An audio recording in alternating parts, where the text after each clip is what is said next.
अगं जरा धीर धर, अगं जाग्यावर उभी राहा. अगं अरे काळ्या, अरे कसं कसं तुमच्या मागून धावू रे. अरे माझा जीव केवढा आणि मला तुम्ही काय काय करायला लावतात. आता हे कसं सहन करावं हे काहीच कळत नाही. बरं केलं. तिकडच बस, तिथंच बस. पण कसं हाय, या रानमाळावर माझं येणं झालं, पण या रानमाळावर आल्यानंतर जरा विसावा मिळतो, मन शांत राहतं. कारण या माझ्या काळू बाळू इथं चारायला येतात. त्या खातात ते पाहून मला समाधान. हे झाड माझं आवडतं झाड आणि आता इथं काळू बाळू ढवळी पुढे चाले गाय मोरी. काळू बाळू ढवळी पुढे चाले गाय मोरी. ओढणे तारावया माळावरी. ओढणे तारावया आलो माळावरी. ओढणे तारावया आलो माळावरी. इकडून तिकडे उड्या मारती. इकडून तिकडे उड्या मारती.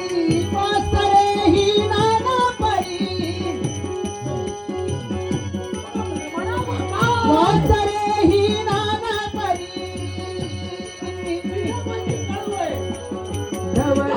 बाळू आहे. पुढे चाले बाळू बाळू ढवळी. पुढे चाले गाय मोरी. ओढणे तारावया माळावरी. ओढणे तारावया आलो माळावरी. ओढणे तारावया आलो माळावरी. अरे बापरे, असा कधी बहुकाच नाही होतोय. माझी काळू, माझी बाळू, माझा शिंगाड्या. पण ह्याच्याकडे बघतोय तर काही वेगळाच वाटता. सुंदर पांढरो रंग, हा शिंगा सुद्धा बरी टॉकदार असत.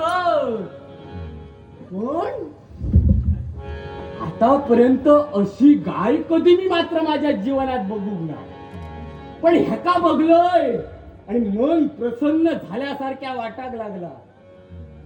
पण ही माझ्या कधी बघण्यातली नाही. पण ही असली कोणाची?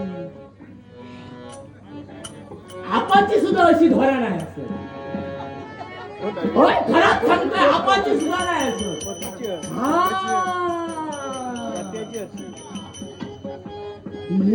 ही गाय प्रल्हादाची असतली. होय होय,